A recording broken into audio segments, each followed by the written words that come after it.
We're coming. Hang on. There we are. Hey, everybody. It's the night before turkey. That's right. That's right. If you're hungry now, just wait. It won't be long. No, not only that. Besides being stuffed tomorrow, can you imagine the leftovers for the next week? Oh, I love it. I love turkey leftovers. That's right. This is the Jimmy Doane Show, everybody. We are live. We do this twice a week live right here on Facebook, Wednesdays and Sundays at 4 o'clock Eastern Standard Time, or whatever the Eastern Time is at that point. We also will post a copy of this up on YouTube and Twitter for your viewing pleasure with all the subjects time-stamped, so we're easy to find. Also, you can find us around the web in audio format for your podcast listening. And all you have to do is search for Jimmy Doane, D-O-A-N-E. Today is the 27th day of November, 2019. Coming in hot here. And what is happening? Well, I'm a little worried. Oh, yeah? I'm a little worried we might not have a show on Sunday. Uh-oh. Yeah, Iran vows to destroy America. Israel and Saudi Arabia if they cross Tehran's red lines. Oh, no. No, it's just... So anyway, it's the General So-and-so of the Revolutionary Guards accused the U.S. and Saudi Arabia and Britain and Israel of stoking the week's violent protests. What? Nothing. I just said hi to our listener. Hey! Yeah, good. Yeah, okay. Anyway, over the fuel price hike. Now, which is interesting. Mm-hmm. This is not only in this place, but what's fascinating to me is these countries that the government controls the fuel price. Right. And of course, we had it here in the United States, and it was a disaster on the two occasions they tried. So anyway, they're doing that, and apparently there's riots in the streets. The fuel price went up 50%. Whatever, who cares? Yeah. Okay, addressing a pro-government demonstration in the capital's whatever it is, Engelhardt Square, he today warned the West: if you cross our red line, we will destroy you. Right. We will not leave any move unanswered. Well, this. I'm telling you, right. No offense, but I'm thinking about our bunker. Digging the bunker, right? The bunker, yeah. That's what I'm thinking about. Thousands of young and working class Iranians took to the streets on November 15th after gasoline prices hikes of 50% were announced. And of course, they're blaming it, of course, on the United States because of our sanctions. Sure. Which sort of makes sense in a way, but they do. The thing is, they've got their own oil. Yeah. And they should have their own refineries. Yeah. And what do they care what we do? Yeah. I mean, here's the deal. If they had a price rise on carrots here in Gainesville, I wouldn't. It's Saudi Arabia's fault. I grow carrots. I mean, right. I'm sorry. Right. It's not a big deal. Well, right look, here. this to me looks a lot like a regime that's in trouble who then creates a boogeyman. Oh, the United States. This is the United States creates boogeymen. Well, I know. I'm saying they all do. We're not the only ones, exactly. No, and Iran is no That's different. The way they stay in power. That's right. And so now's a good time. Now, but if you watched on the Twitter, they've had feeds, and we talked about last week. Just the one I saw, the one with the army people. There's been a whole bunch more that I've seen of videos of real rioting, not chumpy rioting like we have here. None of this Antifa blocking the street stuff. Yeah, no. I'm talking about Molotov cocktails, and they were shooting fireworks at them. What is that? A bottle rocket? Well, no, but big fireworks like the big C-class boom with the in the. I mean, it puts fire. Look, it's burning phosphorus. You don't want that stuff hitting flammable objects. Yeah, exactly. No, it's your kung fu. You knock it off. Right. Ha ha die. Yeah, no, they don't do that in Iran. I don't think. Krav Maga or something, but no, whatever. But either way, they could be in a little rough spot, little rough patch. I just want to say they've drawn the red line, so look. There we go. Watch out.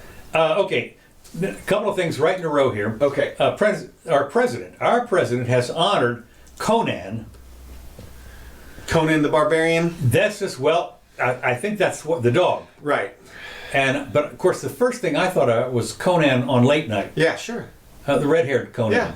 And I'm thinking, well, obviously Conan the Barbarian. That's right. So anyway, Conan that helped corner al-Baghdadi as the ultimate fighter at the White House Garden ceremony. The president spoke at some length about the attributes of military service animals. Good. And here the deal was, they're having a photo up, right? Mm-hmm. And Vice President Mike Pence repeatedly patted the animal. Okay, wait a minute, it gets better.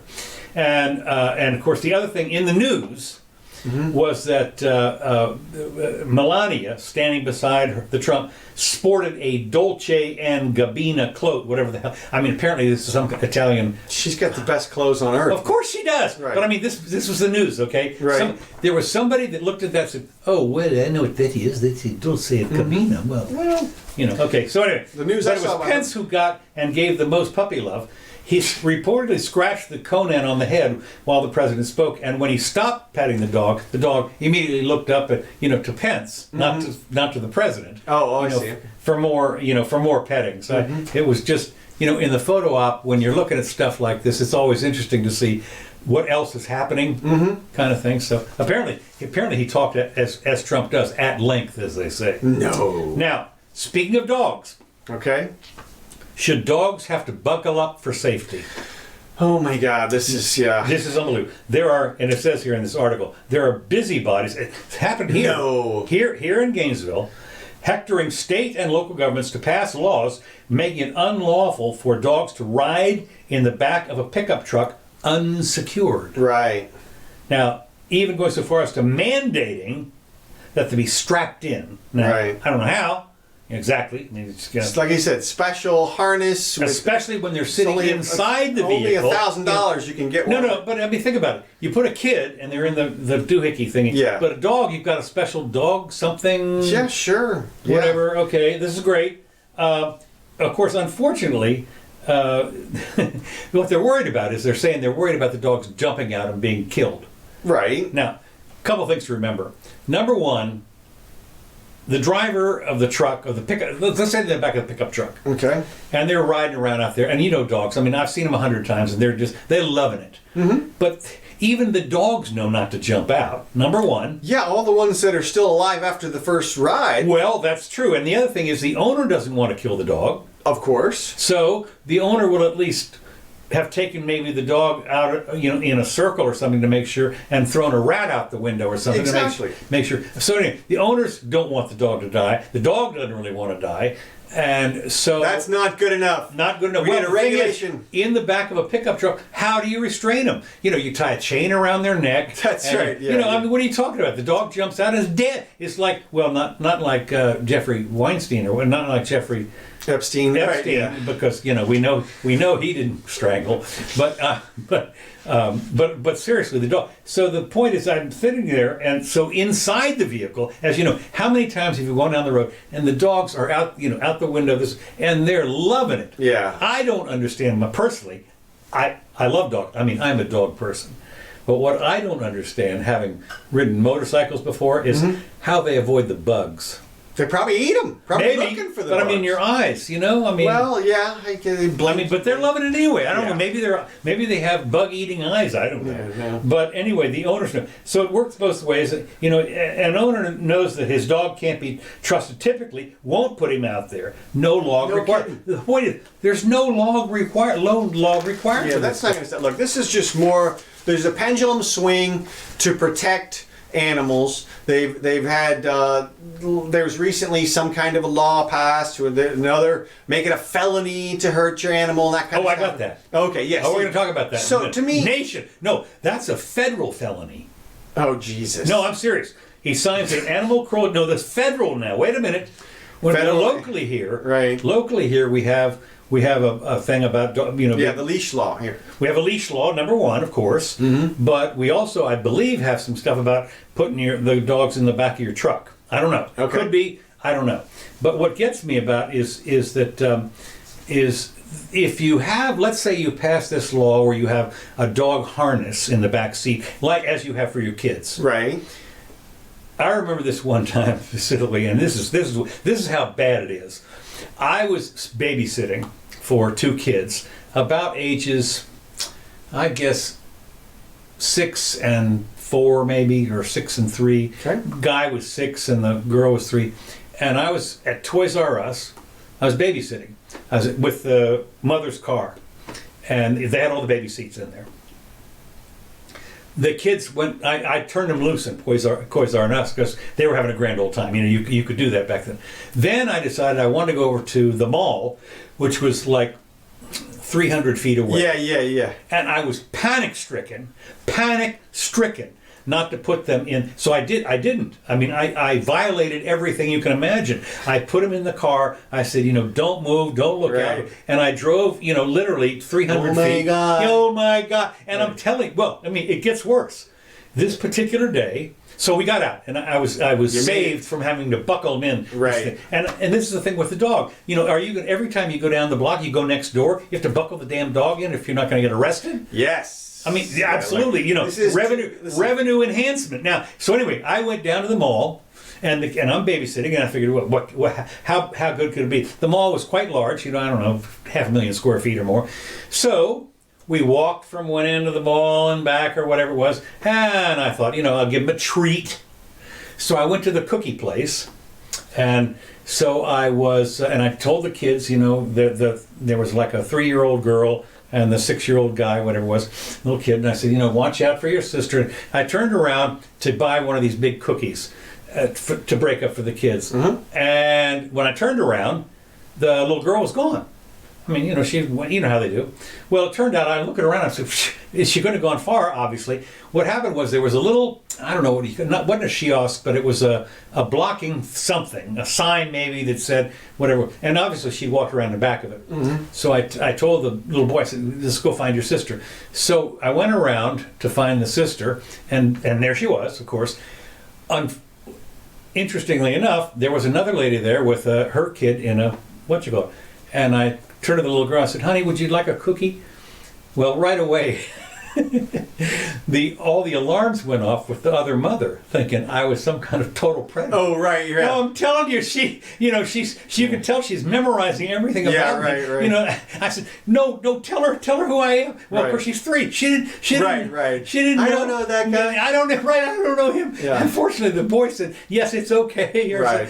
But I mean, seriously, for a moment, I had this feeling. Well, it's like Bill Burr says, get your kid away from me. I'm not touching that thing. That's right. No. But this was like 10 years ago or more than 10 years ago. Okay. So, but this was right at the beginning of that stuff. Uh-huh. And even I realized at the time that it's totally out of control. Look, there's a group of Americans out there who feel like if they don't pass a law, that other people won't care about their kids or their dogs, and that they'll obviously make life-threatening decisions on a routine basis. Right. You have these I don't know how many, I think there are 3 different car seats now. Oh, at least. On the size of and the weight of your child. Not only the seats, but once you pass out of the seats, then you have to buckle them in kind of the regular way, I think. There's just so many different regulations, and it's like, to me, people don't realize the pendulum can go too far. It's like you could have somebody come out and say, you bring your kids in a car? What? You bring your kids to go on an errand? What kind of cruel person are you? Don't you know how dangerous cars are? You could have somebody come out and say, we need to have rubber all around the cars and speed limits at 10 miles an hour. And you can go on and on and on and on. And you can make it so that, look, you have to have, don't bring your kid in the car. You have to leave him at home with a babysitter. And not just one babysitter, because that babysitter could hurt the child. Or you have to have 2 babysitters. Oh, not only that, and multiple videos. There you go. Streaming live to a parental center. To the police station. To a center of parenting, which has been mandated. But you know what? I tell you what. Just bring your kids there after they're born. Drop them off. We'll bring them back to you when they're adults. You selfish person want to live with your child while they grow up. Yeah, I can't believe you. No, look, it is that way, and it's interesting because we're being facetious, obviously, but yes, but not much. Not much. That's right. There is, the propaganda goes on. Anyway, and dogs, seriously, like I'm with you. I love them. They're awesome. They're wonderful. We don't deserve to have dogs. I like dogs better than people on almost every freaking time. I am so with you. And yet. You don't have to pass a law to make me to watch out for I remember when my friend's dog died, I wept. Yeah. I had been dog sitting for her for a couple of years, and literally the dog died. Not right after the dog left here, the dog died, and she told me, and I wept. Killed? No. Yeah, right. You killed. Well, what's interesting, of course, moving on. Okay. President Trump signs an animal cruelty bill into law, making it a federal felony. A federal felony. Yeah. Has officially become a federal felony under President. He signed this thing, a bipartisan bill. I wish there would be some pushback from the Supreme Court. Preventing animal cruelty and torture, PACT. They always have to have. Oh, right, yeah. It's the PACT criminalizes certain acts of animal cruelty. The bill was passed by unanimous decision on November 5th. Right, because if you don't pass it, you're anti-dog. You are animal cruelty. Yeah. You are. I'm sorry. Where are the dogs in the basement that you have for coming fighting? to take your dogs. That's to right, now. okay. Hey, why don't they just stop having the police shoot the dogs? That's would be the first You thing. talk about animal cruelty, Right. I mean, these people, they will sneak into your backyard, and when the protecto dog shows up, They'll max them out. They'll waste them, yeah. Major victory in an effort to stop animal cruelty and make our communities safer. Yeah, sure. Wait a minute. It's always that. It's always our community safer. And earlier this month, when the bill, which Toomey sponsored along with Blumenthal from Connecticut, passed the Senate, evidence shows that deranged individuals who harm animals often move on to committing acts of violence against people. I just sit there and I'm thinking, okay, this is so stunning. I mean, yeah, you started with deranged people. Look, you can't pass laws for the deranged. Like you can't. What? Yeah, you can't have these. That's not how this whole my thing wife works. thinks I'm deranged. Yeah, well, that's I have right. to And put if up she with could that. pass laws, Boy, isn't that the truth? it'd be bad news. That's right. So- But I thought this was this is what I thought was interesting. This was an expansion of the 2010 Animal Crush Video Prohibition Act.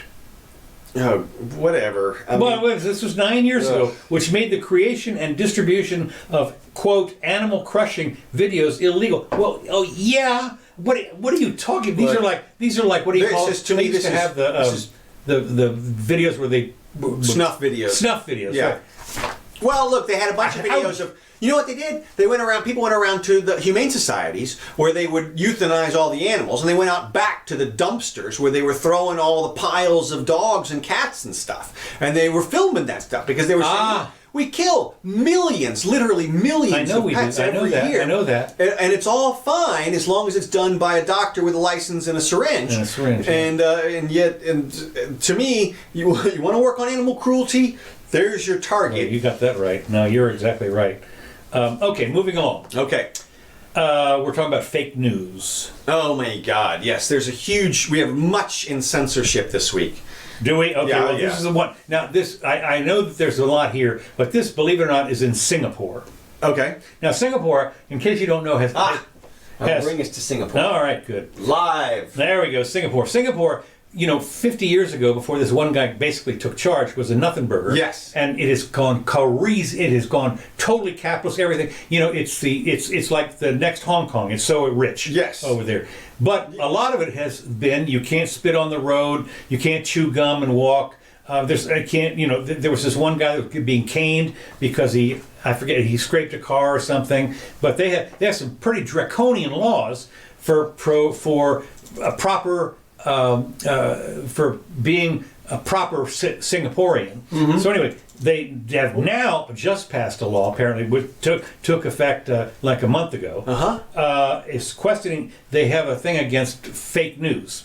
And Yeah. what they've done is they passed a law that they tried in this country, called, in this country, it was the Freedom... Truth Act. Huh? I'm just making stuff. No, there was it was that the FCC mandated that broadcasters had to balance the the neutral thing. Yeah, the news neutrality. Yeah. They had to balance it off. So every time you had to Rush Limbaugh, you had to have some raving other person on the other side. And of course that lasted about no time. It just went away. Right. But they've done this in Singapore apparently.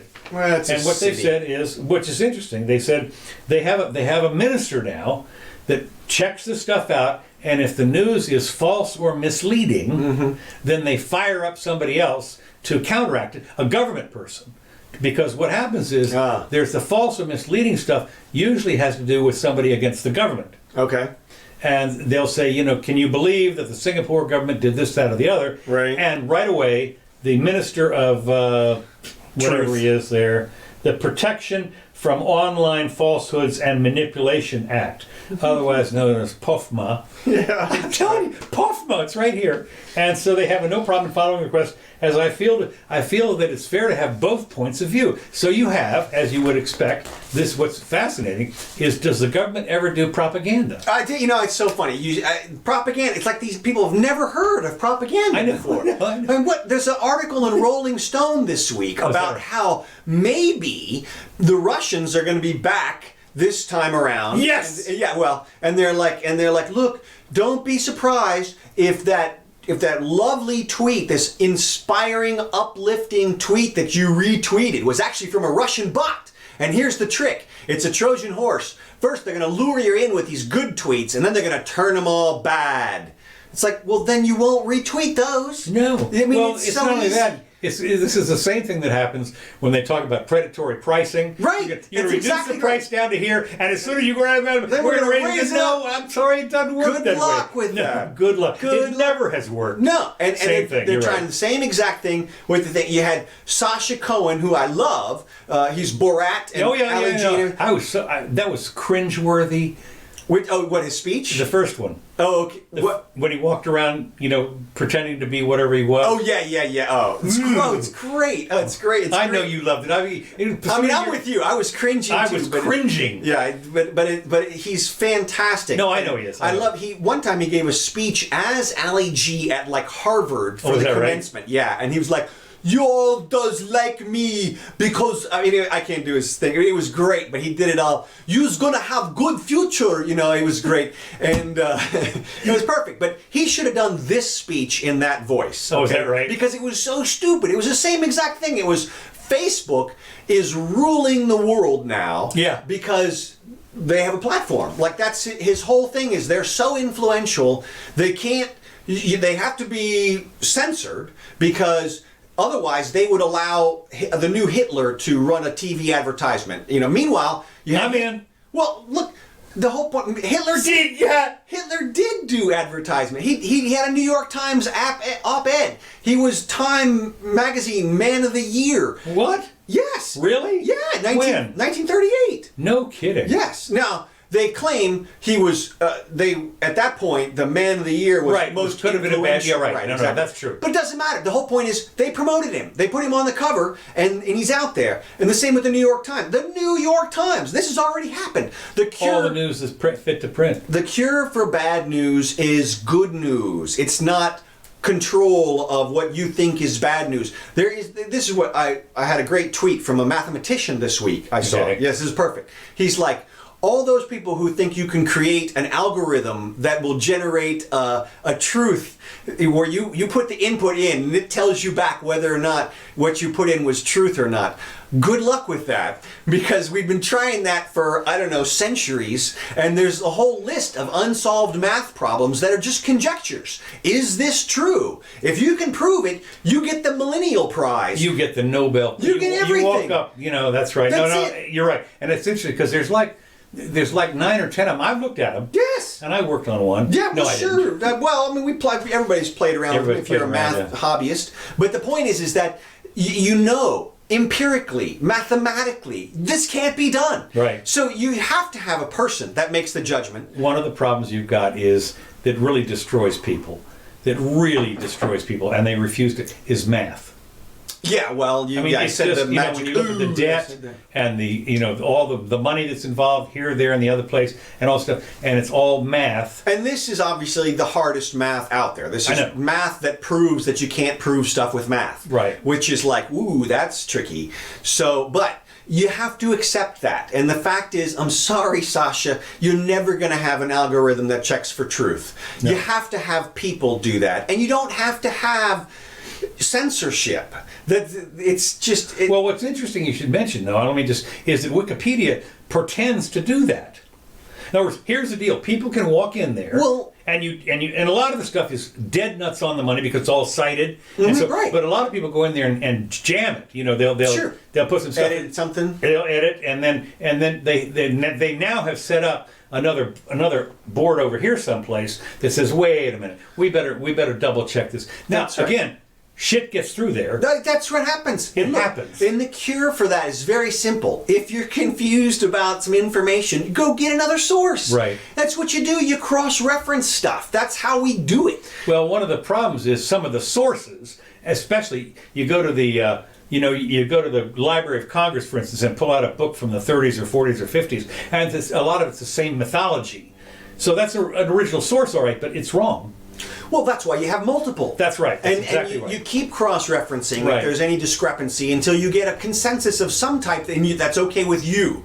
But it's just the one that's okay with you. At that time. Exactly. At that time. At that time, in 15, whatever it was, the Earth was the center of the universe, and that was it. Consensus. And you went to jail. You were locked up someplace if you killed. Or killed. That's it. No, Blasphemy. that's right. And look, and then we have over at Berkeley, Ann Coulter tried to speak. I saw that. And they blocked They locked arms. Yes. They locked arms. The irony that the students are preventing the dissemination of information because they're afraid, this is out of fear, that as soon as somebody just hears the information, that's it. They can't help but be compelled. Well, here's the deal.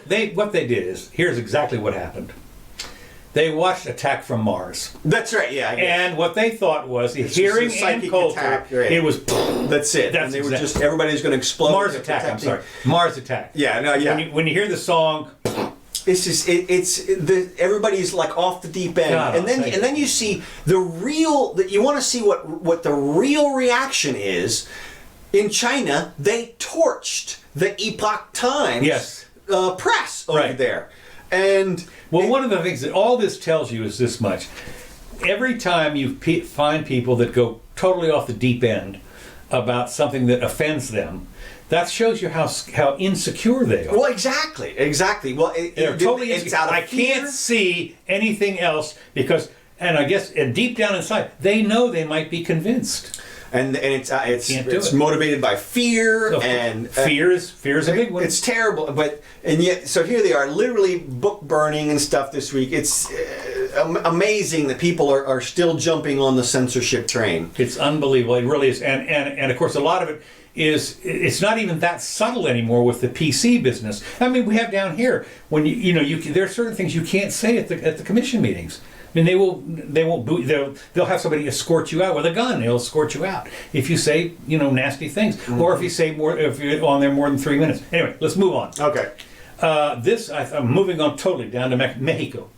Inside the bloody cartel war for Mexico's multi-billion-dollar avocado industry, what I find fascinating is that the cartels, cocaine, not anymore, marijuana, no. Now we go after the avocados, and we have sooner cutting timber day and night, crash of falling trees echoing throughout the virgin forest where locals protested. And it turns out there's a bunch of people that own vast fields of avocados. Mm-hmm. Well, the cartels are coming. Literally, the cartels are coming in there. The newcomers, members of a criminal group called the Viagras. Now, I don't know if this is true or not, but I'm not sure I'd be wanting me name my thing. Maybe the Viagras were almost certainly clearing the forest to set up a grow operation. They would be planting marijuana or other crops long favored by the Mexican cartels, but something even more profitable: avocados. Right. Well, look, everybody who knows anything about the cartels knows that what they are is a protection organization. Do you mind if I can... Oh, sure, go ahead. Can I just... No, more than a dozen criminal groups are battling for control of the avocado trade in and around the city of whatever it is.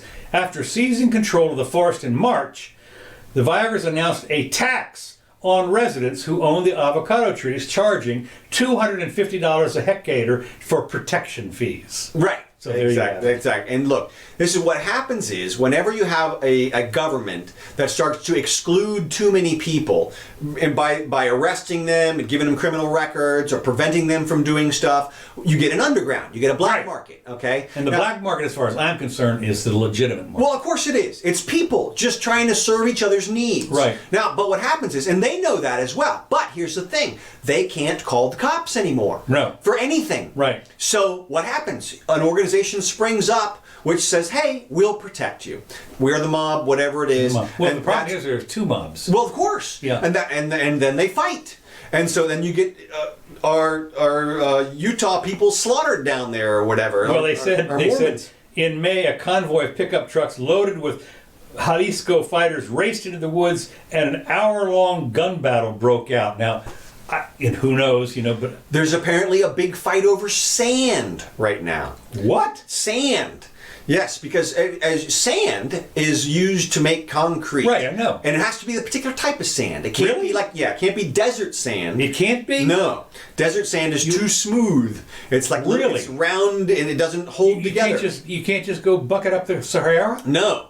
You have to dig it out of like a riverbed, which of course the environmentalists love. So what's happening now is you have rogue bands of pickup trucks that run around and they'll dig up a big riverbed and then they'll drive off and sell the sand. It's funny because last time we were talking about the rogue bands of people that were siphoning gas into their pickup trucks. Uh-huh. They had a tank, and that's right. And then they use those pickup trucks to get the sand, and then they go to the avocado place. Yes, right. The avocados. And look, freedom is what it comes down to. You want this violence to end, you have to let people get into a free market where they can exchange goods and services voluntarily, and then the cartels don't need to exist anymore. No. And that's the only way we're ever going to get out from under that kind of violence. And it's escalated to the point of where people are hanging from bridges all over the place down in Mexico. That's amazing. It's incredible. Here you are a bunch of Mormons and you get assassinated. Of course, we don't know what. We don't know. Yeah, we don't know. The gig was, but okay. Now the next item I've got here, which is kind of interesting. This is an older item. This has to do with Mark Stein, one of my favorite people that very often substitutes for Rush Limbaugh. Okay. Not the guy that Mark Levin. Not Mark Levin. Mark Stein. Yeah, Mark Stein. I've heard him before. He's great. I love him. Anyway, the Supreme Court lets climate scientists' defamation claim proceed. The United States Supreme Court on Monday allowed and here's the thing, a prominent climate scientist. Now, one of the reasons he's prominent is because he's a jackass. And he's just gone, he sued everybody in sight. One of the things he did was he sued Mark Stein because Mark Stein wrote an article in some Canadian magazine about what a jackass this guy was, and basically said, and in Canada apparently, calling somebody a jackass is like a criminal offense. So anyway, Mark Stein, not Mark Stein, but this guy, what's his name? This guy is Michael Mann. Michael Mann is famous for the hockey stick. Okay, yeah. Climate change hockey stick, and of course, what they do is they put the thermometer in the glass of water with the ice, and as the ice melts, and it's all sitting there at 32 degrees or whatever, and when the ice finally melts, the temperature goes up. Hockey stick. Well, look. Actually, the way he got the hockey stick was just zooming in on the graph. Right. Until you could see the spike. No question. If you zoom out on the graph, you see that the spike is small and the temperature comes down from 100 million years ago and everything. It's like what 100 million? So what? That's well, even 10,000. It's like all over the place here. Trust me. So anyway, so they what happened was apparently this magazine compared him to a child molester. Right. Well, not really. What he did is says that the justices. What happened was the justice declined to hear the appeal, so it goes back to a lower court. Right, and the lower court had upheld the guy's right to bring the case. Right, and so Alito dissented, writing that the case raised questions that go to the very heart of the constitutional guarantee to freedom of speech and so forth. He dissented. Yeah. Mann, this Michael Mann guy, a Penn State professor known for his research on climate change, he's known all right because he's a jackass, filed a suit in the local. Now what they had to do is, as Mark Stein said, he had to file it in the District of Columbia because nobody else would hear it. He chose where he was going to file it. Forum shopping. Yeah, right. And so a think tank that compared him to child molester Jerry Sandusky, a formal the guy who was a child molester at Penn State. Yeah. So this guy works at the same place. He's a professor there. Oh, okay. And so it's the same place. So Mann over the years has clashed with groups and individuals who have sought to discredit his work. And he's best known, of course, for the hockey stick. He said that what happened was this publication, whichever it was, said he was the Jerry Sandusky of climate science, except for instead of molesting children, he molested the data. Right. So look, I took a look at that, and I'm going to have to sort of be on their side with this one, because Look, there's a cause of action called false light, which basically means you're casting someone as something that's entirely not them. You're going to sue over a metaphor? Well, look, I think it'll get thrown out at the next level. But this is a question of whether or not he can even bring the case. And look, you can look at that sentence and you can say, look, it says there's qualifying words right after it. Right. But here's the thing: you could create this is literally the gray area, because you could say something like, Michael Mann is the worst child molesting person ever. He sucks. He's horrible. He kills babies. Not. Well, okay, you took it back, but did you really? Like, you painted a picture, and then right at the end you took it back. It's like, the question is, could any reasonable jury find that he was cast in this negative light on purpose? And if your answer is anything other than a solid absolute no, then you have to let the guy go forward with the case. It doesn't mean he's going to win the case. It doesn't mean he's going to get past jury selection. It doesn't mean he's going to get past the next motion to dismiss. It just means the first motion to dismiss is too broad. It's like the guy, and this is the gray area. Look, he's not going to win this lawsuit, but if he goes forward, to me, I think Mark Stein got out of his particular lawsuit. Okay. Which went on for years. Yeah, I mean, this is which was the same kind of thing. An egregious characterization at the level of, look, why do you want to associate him with a child molester? I mean, this is like when the representatives in Congress called Trump a sexual predator. It's like you're putting him in the absolute worst light known to man. Well, yes, you say you're always 1 or 2 degrees from Hitler. I mean, right. Anybody does anything, you'd be surprised how. But you can't do it. As you know, there's plenty of countries around the world where you say something like that. Boy, no, isn't that the truth? Yeah, you can't. You try and put a swastika medal on eBay in Germany. Whoa! Yeah, I mean, the Gestapo will come down and hurt you. Yeah. So all right. What? Look, this is the gray area, but. Whatever. So Samuel Alito dissented. I'd probably have dissented with Alito, but it would be close. I'd have to look at the precedents and see. Yeah. Well, no, I guess you could look at the whole thing. I mean, you'd have to look at the whole dissent. Yeah, and the whole statement, probably the whole article, and see what the light is. But so anyway, I just got to this point, but only because I've heard about it before from Mark Stein. He's talked about it a lot, right? Because he said, "God, what am I? I'm being tied up in this thing," which makes, because he didn't say anything about any molesting. He just said that the hockey stick was a crock of crap. Okay, well, yeah, something along those. In Canada, and of course in Canada, I forget what it is exactly, but there was Canada. You use the wrong pronoun, you get sued. You go to jail. Yeah, it's hate speech. Yeah. Moving on. Okay. This has to do with the web. Okay. The web inventor. Berners-Lee. Tim Berners-Lee. He's all upset. Al Gore. Al Gore, right? That's right. Tim Berners-Lee is all upset in a way because he's the guy that basically put together in 1990 the web. Okay. Essentially, he came through up with it. And his idea was, this universal, kind of like Wikipedia, universal access. And in fact, what's happened is according to him, it succeeded a little too well. It got out of control. The cat's out of the bag, whatever. So that's the whole point, is out of control. I know that. Now, what he wants to do, he's coming up with a new plan to. What he wants to do is to ensure privacy more somehow. Yeah, good luck. To ensure censorship. The worldwide, it released an ambitious rule book. He's in a rule book for online governance, a bill of rights and obligations for the internet. A bill of rights. Yeah, right. Sure. No. To counteract the growing prevalence of such anti-democratic positions as misinformation, mass surveillance, and censorship. So, he's obviously worried. So he wants to censor so that other people won't censor. I guess, yeah. What are the rules? Does it say any of them? No, I don't have it all here. But what's telling? There's a couple of things that are telling. The product of a year's work. A whole year by the World Wide Web Foundation, where Berners-Lee is the founding director. The contract for the web, which sounds like the contract for America, seek commitments from governments and industry to make and keep knowledge freely available. We got that. It's called Bill of Rights. Well, I understand. Well, that's for us. I know. Okay. Because, in China and in Iraq or whatever. Yeah, but he's talking about cutting down on communication. I don't know. The contract, it says, is non-binding. What kind of contract is that? That's not a contract. Bullshit kind. That's right. It's like a proclamation. What you only have to know is The funders and partners in the endeavor are Google and Facebook, among others.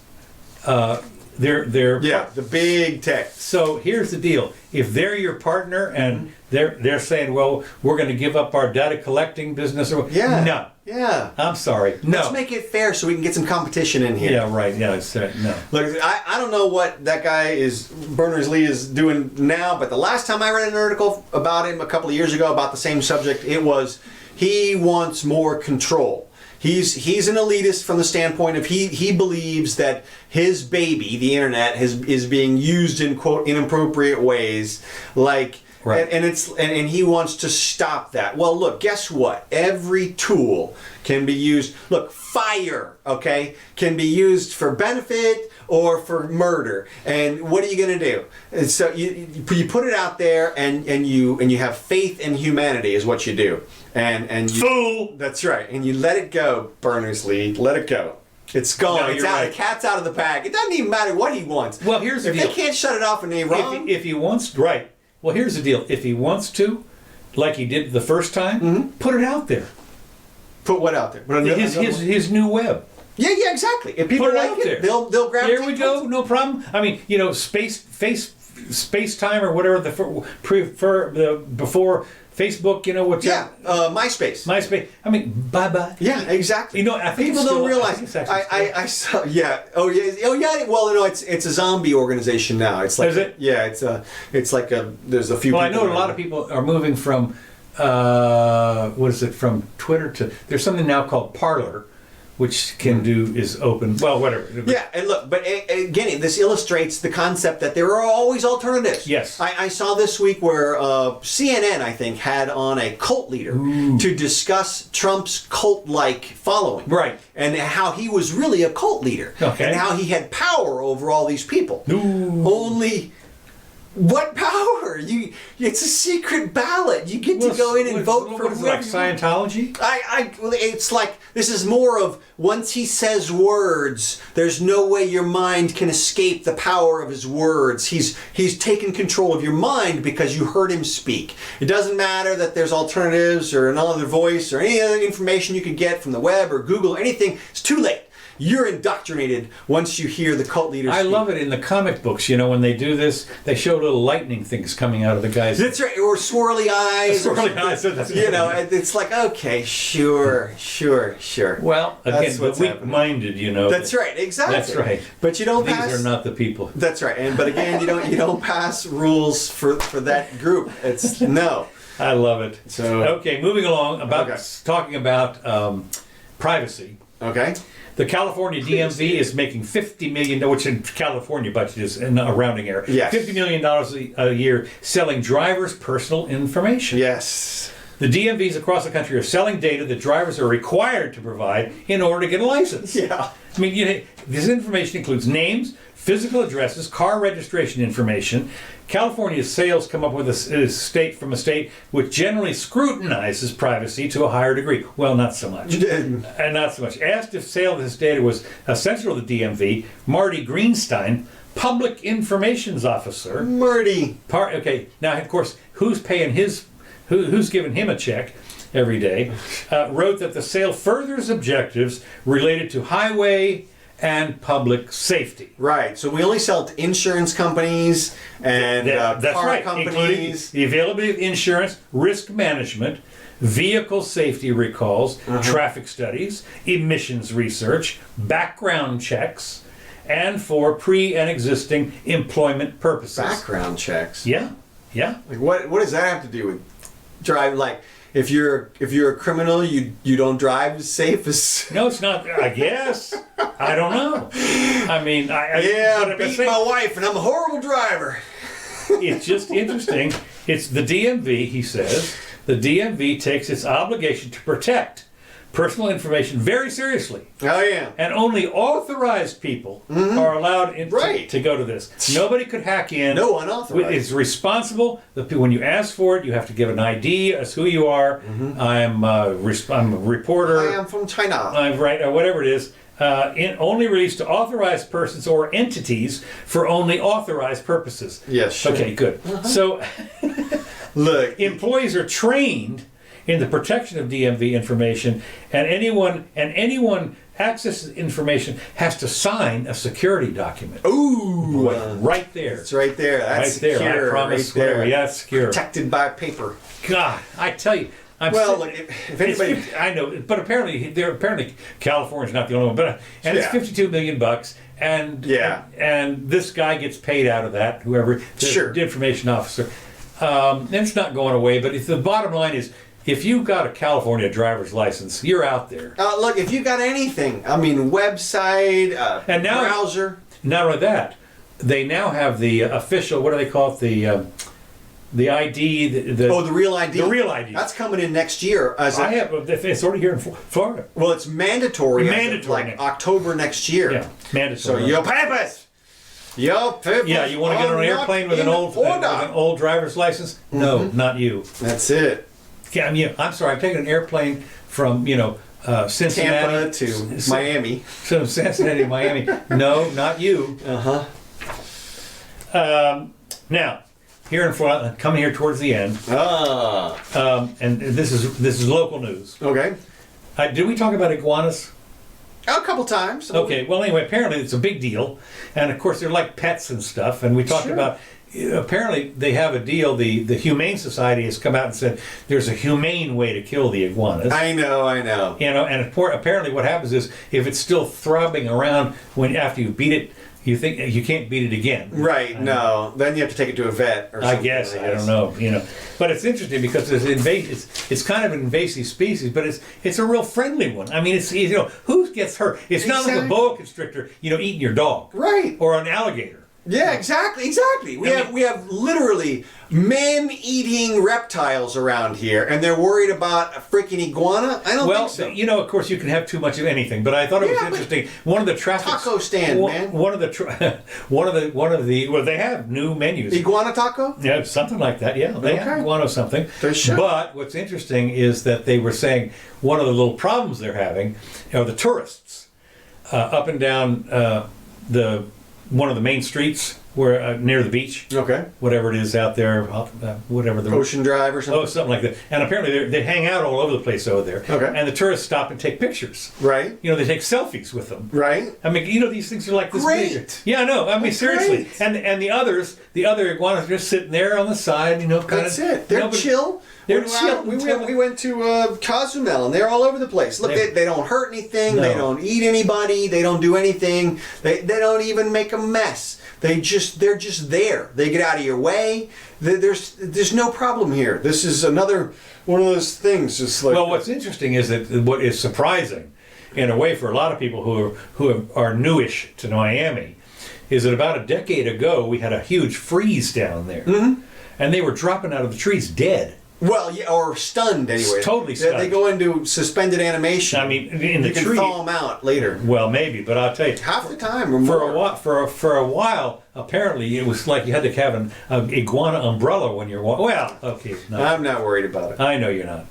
Okay, next thing, and this is a law thing. Okay, and this is something you can come in on this. I'm ready. I thought there was glass.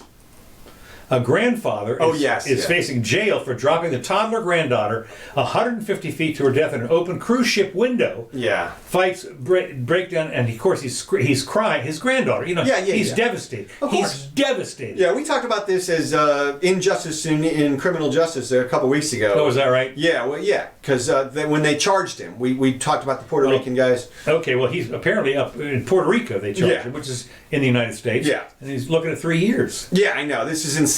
This is scapegoating. They're just trying to. This is there's a dead body. We're going to blame it on somebody. We don't want to blame the cruise ship. We're going to go ahead and blame this grandfather. And the family supports the grandfather, of course. And they're blaming the cruise ship. Of course. They're suing the cruise ship. Of course. Okay. And the question is, should there have been a window there, or should it have been open or locked or whatever it is? And it was an accident. Yeah, that was the thing. Accidents it was happen. an accident. That's it. Nobody and if you wanted think that the to happen. grandfather's not devastated, are you nuts? Devastated. And also the cruise line is freaking panic-stricken. I guarantee you the people up there in the cruise line who were devastated by that. Yeah. So, no, look, this is an accident. Sometimes things just happen, and you just can let imagine it go. the other people, they're down there, 150 feet down, and they're sunning themselves, and all of a sudden, bam! Oh, man. Yeah, no, just terrible, horrible, but nobody nobody needs to go to prison for this. And we don't need to pay this guy for this guy's incarceration at 30 grand a year for the next 3 years and wreck his life and his everything. And okay, I got 2 things here left. Do it.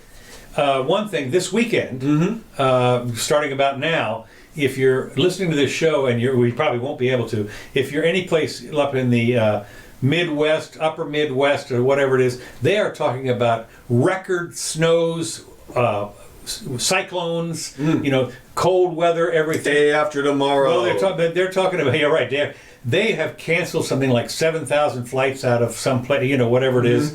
You're not going anywhere. What I think is interesting is the airlines are expecting that the traffic is going to go up 6 or 7% from last year. And I'm thinking, if you're going to drive to grandma's house and you're in any place from North Dakota, South Dakota, Indiana, Ohio, what you're crazy.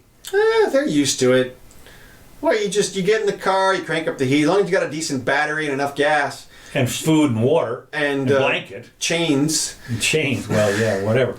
Well, yeah, I mean... Hopefully there won't be a big giant pile up, but whatever. People should be used to this. They're getting better at it in a long time. Well, we'll see. But it was interesting because they were talking about, I think one of the runways in Chicago, I think they were talking about, the runway was like 3 feet of snow. Now they're putting it off and everything, but they had to cancel like 7,000 flights. I was looking at the board there, and it was flights from all these places. Canceled, on time, canceled, delayed, canceled. But, 3/4 or more of them were canceled. So, don't go to Chicago, don't get out of Chicago. Okay, now, the last thing I've got here, real quick. A boy has, this is in England. No, I'm sorry, this is in Utah. In Utah. A boy has impure thoughts. Oh, yes, I saw this. And he blamed the cheerleader skirts at the school. Now, this is in a high school. A school has been criticized after punishing the entire cheerleading squad after a male student said he was distracted by their short skirt. Now, this is Utah, okay, Salt Lake City, whatever, I understand. But still, what? After the formal complaint was made, rather than helping the male student deal with the thoughts, the Utah school administrators appear to have punished the whole cheerleading squad. What did they do to him? They said put him through the spanking told machine? the cheerleading coach at the school, who told the 44-strong cheerleading squad that they should not wear their uniforms on match day, whatever the hell that is. One cheerleader said, he's almost supporting a rape culture, yeah, whatever, something. Another squad told the people, if giving this boy power, that when he grows up and does something to a girl, he can blame it on her skirt being too short. Yeah, exactly. I mean, I'm sitting there thinking, are you crazy? Yeah, some adult needs to lose their job over this one. I mean, this is bad. Come on, man. How backwards can you be in terms of... I just sit there. I mean, the entire... I saw, of course, for what it's worth, as you would expect, somebody went out and clicked the... took a picture of them. And of course, their little skirts are like this, but they have underwear on. I mean, it's not like there's a vagina shirts. Right, look, it's cheerleaders. Exactly. 44 of them. And they practice day and night. They go to competition. And this one guy says, I'm kind of turned on by it. That's it, yeah, and he shuts it all down. It's just... The weird people, the way people are able to infer offense these days when nothing is intended is just totally backwards. You should not infer negativity, these horrible things, and then make them the reality. It's like, look, that's your problem. You say that, but I mean, if you're a cheerleader and you're dressed in this little skimpy skirt, you're just flaunting. You are trolling, totally flaunting. You're trolling the whole student body. The whole deal is, look. You've got this little thing on. You got a little. Might as well put candy bars all over you. Exactly right. And of course, that's what you don't see the cheerleaders out there in a burqa. Yeah. So, what the heck? I tell you. All right. Well, yeah. Well, speaking of cheering, since we got a real quick thing. This happened last time show. Oh, which reminds me. Yes, we're going to make money this Saturday. Oh yeah. So the Harvard-Yale game. Did you see the fiasco? Yes. So what happened, for people who don't know, was a whole bunch of climate activist students at Harvard or Yale went out and took the field during halftime at the game and then refused to leave and created delay a game. Like an hour or two. Yeah, pushed back, screwed all the advertisers. Actually, it probably was good for the advertisers at the end of the day. Yeah. But the point is that could you find a more privileged group of students who are advocating for a more privileged position? Now, their concept is we're saving the planet for everybody. But what they really want to do to begin with is deprive all of the poor people in the world of fossil fuels and energy, the benefits of that we've all had, that they've all grown up with, obviously. Yeah. And that is, it's just like, and here the administration, actually they did arrest a bunch of them. I don't know how many or what percentage, but they did arrest some people. And so that's good. But I mean, this is one of those where you're like, you loose the hounds. Well, it was interesting because the kickback on this was phenomenal. Because one of the things that happened, they delayed it just long enough to it almost went into dark. And the stadium was not lit. Yes. So, you know. That would have been, and it was like a conference championship game. Right. It's a big deal. So they went out there and. They could have cost people millions of dollars in revenue and all kinds of stuff. And certainly.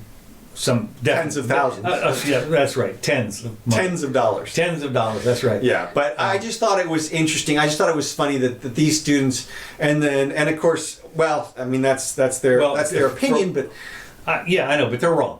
Well, and they shouldn't be allowed to just take over stuff like for how but that's what protests are all about. That is taking over stuff. Well, there was the one in Seattle here not too long ago where they clogged up all the streets about something. Well, and that's bullshit too. They should have been run over also, but I mean not seriously, but close.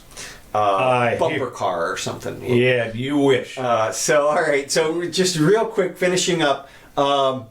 Let's see. Did you see where?